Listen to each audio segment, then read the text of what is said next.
नीतीश कुमार तो चले दिल्ली, लेकिन क्या बिहार में अभी खेला बाकी है? और एक सवाल जो कई राजनीतिक घटनाक्रमों को लेकर उठ रहा है कि क्या नीतीश कुमार के मन में क्या है। इन सभी बातों पर चर्चा के लिए मेरे साथ स्टूडियो में मौजूद हैं साजिद। एक एक करके मैं आपके सामने सारी बातें रखता हूं। सबसे पहले तो आखिरकार जो सवाल उठ रहा है कि नीतीश कुमार के मन में क्या है। दिल्ली जा चुके हैं लेकिन बिहार से मुंह नहीं छूट रहा है नीतीश कुमार का। मृत्युंजय, देश की राजनीति में एक बात कही जाती है, जैसे देश में मौसम वैज्ञानिक होते हैं ना, ठीक उसी तरह कहा जाता है कि रामविलास पासवान और नीतीश कुमार ये दोनों मौसम वैज्ञानिक रहे। अब पासवान रहे लेकिन उसके बाद नीतीश कुमार, उनके बारे में ये बताया कि भाई जिधर सरकार होगी, जिधर सत्ता होगी, जो सरकार बनने वाली होगी, जहाँ समीकरण बनने वाले होंगे, जिधर की हवा चल रही होगी, वो नीतीश कुमार या तो भांप लेते हैं या उस पक्ष में हो जाते हैं या उस पक्ष के साथ चल देते हैं या उस पक्ष को अपने साथ कर लेते हैं। तीन चीज़ हो गई जी। वो जीतते हैं तो वो आरजेडी के साथ सरकार बनाते हैं, वो माहौल गड़बड़ दिखता है तो फिर वो बीजेपी के साथ चले जाते हैं, फिर वो सारी चीज़ें होती हैं, मतलब वो उलटफेर करते हैं। कभी वो सत्ता के साथ, कभी सत्ता पक्ष उनके साथ, कभी दूसरे दल उनके साथ। यही बात अब कही जा रही है कि नीतीश कुमार दिल्ली तो आ गए, जैसे तुमने कहा कि भाई दिल्ली तो आ गए, क्या बिहार में दंगल अभी बाकी है? तो लोग कह रहे हैं कि हाँ, नीतीश कुमार का जो अभी सियासी दांव है वो बाकी है। वो बाकी इसलिए कि वो ये देख रहे हैं कि जिनके साथ वो गए हैं एनडीए बीजेपी के, क्या वहाँ अभी उधर भी कोई खिचड़ी पक रही है? कहीं ऐसा तो नहीं कि वहाँ बिहार में पहली बार बीजेपी पूरी तरह से अपना एक मुख्यमंत्री बना पाई है? वहाँ अब जो है नीतीश कुमार, अभी तक क्या हुआ पिछले 20-25 2-3 दशक से यही हो रहा था, 2 दशक से, कि बिहार में सिर्फ नीतीश कुमार। लेकिन जैसे ही जो समीकरण बदले हैं, वो दिल्ली आए हैं, राज्यसभा पहुँचे, मुख्यमंत्री के उससे जब इस्तीफा दिया तो बहुत दिन तक इस्तीफा नहीं दिया था, एक सस्पेंस बना रहा कि नहीं अभी नहीं दे रहे, अभी दे देंगे। अंत में तो लोग एक अलग ही खिचड़ी पकाने लगे कि क्या फिर से चचा भतीजे आरजेडी वाले, क्योंकि इनके बीच में कुछ पक रहा है क्या?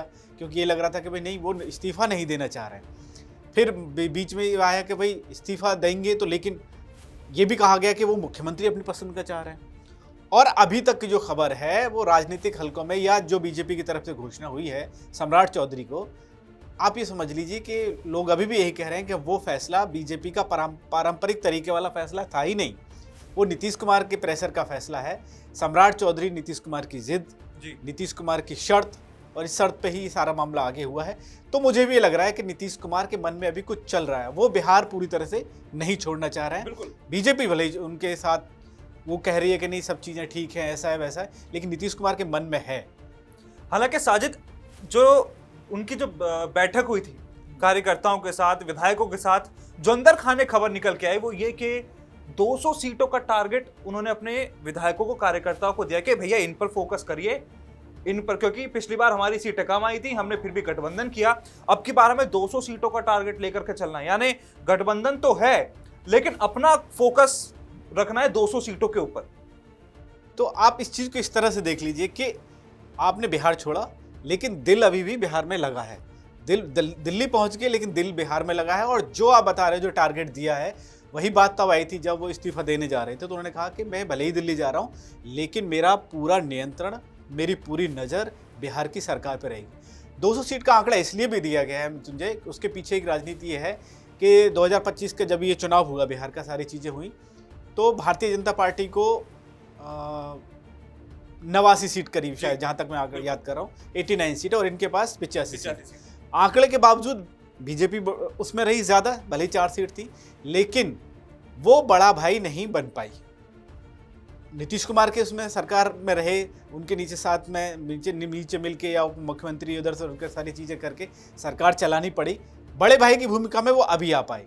अब नीतीश कुमार ने जो अपना ये टारगेट दिया, वो साफ तौर पे चाह रहे हैं कि वो 85 और 89 वाले आंकड़े में वो आगे चल ही नहीं पाएंगे, या बीजेपी के साथ उनका ज़्यादा नहीं चल पाएगा। क्योंकि विपक्षी खुद कह देता है कि साहब बीजेपी के साथ जो लोग गए और उनके आसपास वाले भी जो संगठन या जो दल रहे, वो कहीं ना कहीं बाद में और नीचे चले जाते हैं। तो नीतीश कुमार इस बैलेंस को कम से कम इतना आगे पीछे कर देना चाह रहे हैं, इस आंकड़े को, कि बीजेपी कहीं बहुत पीछे रहे और जेडीयू कहीं बहुत आगे रहे। इसलिए उन्होंने 200 का आंकड़ा दिया है। और उसमें एक सबसे अहम बात ये भी है कि जब ये सरकार का पूरा मामला बन रहा है, मुख्यमंत्री उनकी पसंद का बना, जो पूरा हालात रहे वहाँ पे, किस तरह की सारी चीज़ें हुई, तमाम नाम थे, लेकिन फिर भी सम्राट चौधरी का ही नाम आया। उसमें एक और समीकरण है कि उन्होंने जो उप मुख्यमंत्री और जो उन्होंने अपना नेता बनाया जेडीयू का, वो जो चेहरे हैं, वो जो नाम है, वो अपने आप में एक बड़ी कहानी कहते हैं। नीतीश कुमार ने एक टारगेट बनाया, नीतीश कुमार ने तय किया कि भाई मैं कुर्मी से आता हूँ। उन्होंने उप मुख्यमंत्री नहीं बनाया वहाँ, क्योंकि सीधा ये वो जाता कि भाई देखो आप हटे थे, आपने अपनी ही जाति का बिरादरी का कोई दे दिया और ये सारी चीज़ें होगी। उन्होंने एक भूमिहार दिया, ये सारी चीज़ें चल रही हैं, इसी के बीच में उन्होंने एक यादव दे दिया। अब विजय कुमार और विजेंद्र यादव के बीच में बातचीत, जो ये समीकरण आता है, वहाँ हो गया भूमिहार प्लस यादव। अब अपना भी साधना है थोड़ा सा, आए और अपने एक जाति के को उन्होंने जेडीयू का नेता दल का नेता बना दिया। तीनों सद गए, भूमिहार, कुर्मी और यादव। ये पूरा समीकरण, ये पूरा समीकरण सब कुर्मी और यादव को जो इन्होंने एक नाम दे रखा है, वहाँ वो जो अभी तक बिहार की राजनीति में एक फ्रेज जो चलता है, वो कहा जाता है लव कुश।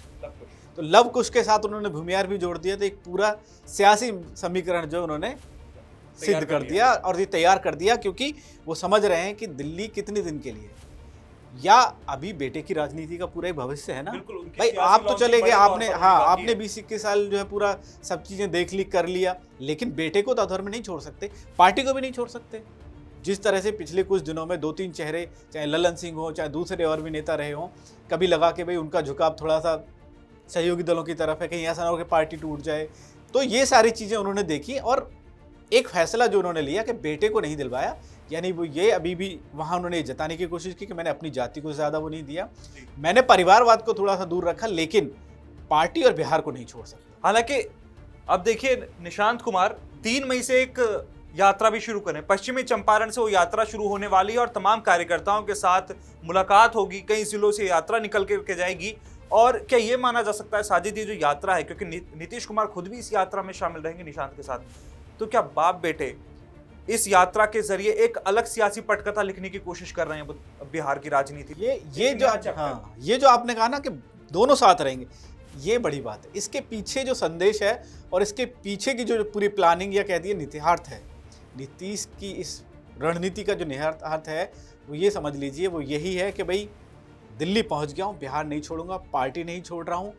कल को कहीं ऐसा ना हो कि बीजेपी बहुत बड़ी पार्टी बन जाए, तो जो सियासी नैया है उनकी पार्टी के, वो पूरी तरह से कहीं डूब जाए, या फिर वहाँ पर सिर्फ बीजेपी वर्सेस आरजेडी वाला मामला रह जाए। 2 विंडो वाला नहीं चाहते, अभी भी चाहते हैं पार्टी उसमें रहेगी जेडीयू, और नीतीश कुमार जब निकलेंगे वहाँ पर बेटे के साथ में, तो आप समझ लीजिए कि उनका जो पूरा समर्थन है, उनके जो सपोर्टर हैं, उनके जो विधायक हैं, उनके जो समर्थक हैं, अभी जब उन्होंने इस्तीफा दिया तो किस तरह के हालात बने थे, तमाम समर्थक विरोध में आ गए। अनंत सिंह जैसे विधायक जो बिल्कुल नाराज हो गए और सारे कि नहीं ऐसा नहीं हो सकता, तमाम जिस दिन उन्होंने इस्तीफा दिया था, किस तरह के हालात बने थे। तो जब वो अपने बेटे के साथ निकलेंगे तो उससे 2 चीज़ होंगी, एक तो वो बेटे का जो करियर है उस पर कहीं ना कहीं वो पॉलिश हो जाएगा, अच्छे से सारी चीज़ें हो जाएंगी, लोगों को जताएंगे कि भाई हम भी साथ में हैं, लेकिन अब ये रहेंगे। तो थोड़ा सा जो अभी डायरेक्ट जाते वो मैदान में कूदते निशांत कुमार, तो लगता था कि भाई ऐसा नहीं हो सकता कि भाई उनकी जो लॉन्चिंग ही फेल हो जाए, और किसी भी राजनेता के लिए बेटे की लॉन्चिंग फेल होना एक बहुत बड़ा नुकसान होता है, फिर बहुत मुश्किल से वो सारी चीज़ें हो पाती हैं।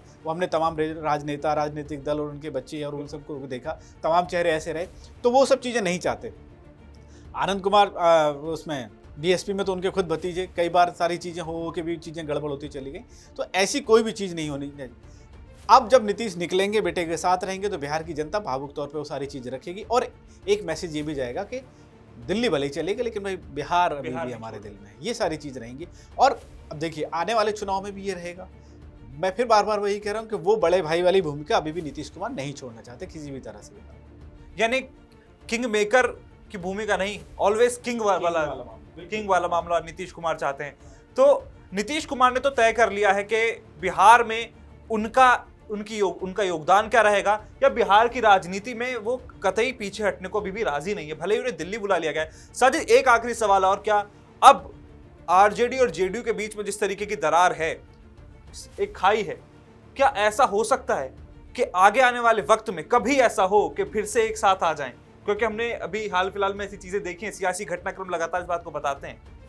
जिस तरीके से आप कह रहे हैं ना कि बड़े भाई वाली भूमिका में, उस लिहाज से सवाल पूछ रहा हूं। मैं बिल्कुल कह रहा हूं, बिहार की राजनीति में तो ये बिल्कुल संभव है, देश की राजनीति में भी बिल्कुल संभव है, कहीं भी तमाम राज्यों का उदाहरण मैं आपको अभी दूंगा, लेकिन बिहार की राजनीति में ये बिल्कुल संभव है।